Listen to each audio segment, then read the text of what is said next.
Let's begin.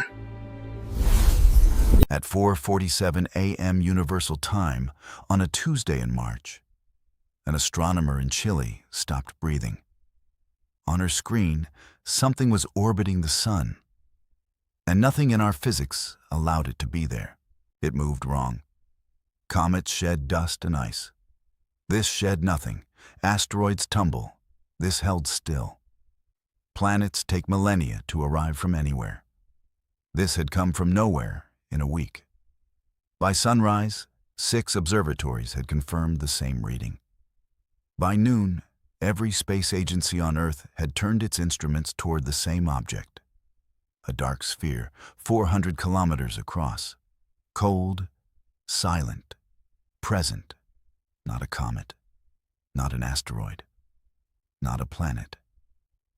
And still moving toward our star. At 4:47 a.m. Universal Time, exactly 1 week after the first sighting, the object's velocity dropped from 61,000 kilometers per hour to 0.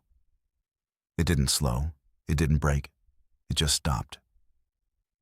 And then, gently, as if it had always been there, it began to orbit. By evening, 3 billion people had looked up. A father in Mumbai held his daughter on his shoulders and pointed. A shepherd in Patagonia stopped moving his flock. Children in Reykjavik pressed their faces to schoolroom glass. The moon was too far to see with the naked eye. But we all looked anyway. It felt like something was watching back. For 3 weeks, nothing happened. Then the tides came in on the wrong afternoon.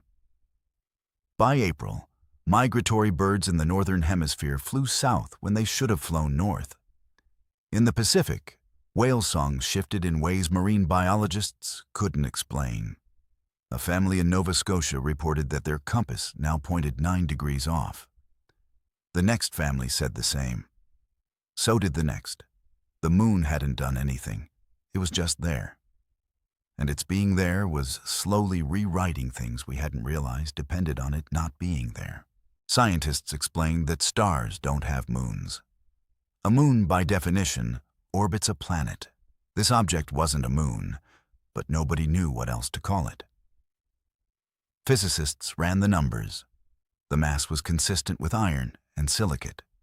The orbit was stable to within fractions of a millimeter. The composition was ordinary.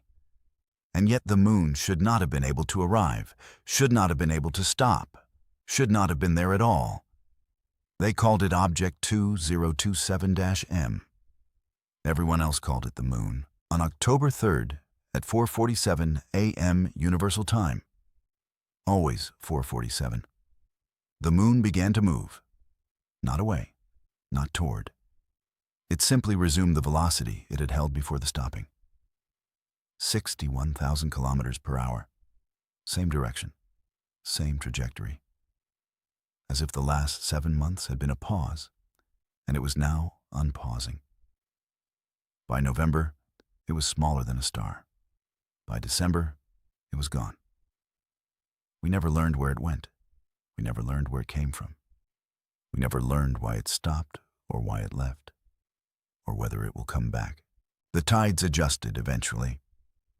The birds relearned their routes. Compasses stopped pointing 9 degrees off, and physicists filed their papers and moved on. But some things never returned.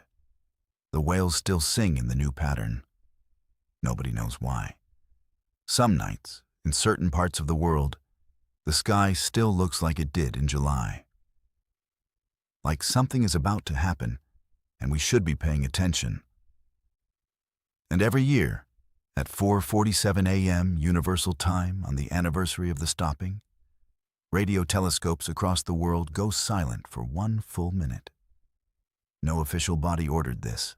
It just started happening. Nobody stops it.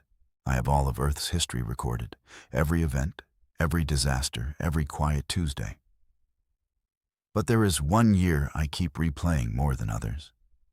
For 1 year, the sun had a moon, and I still do not know if we should be glad it left or afraid it might come back. What do you think? Would you have wanted it to stay? Or would you sleep better knowing it's gone? Tell me. I'll be listening. Until our next adventure.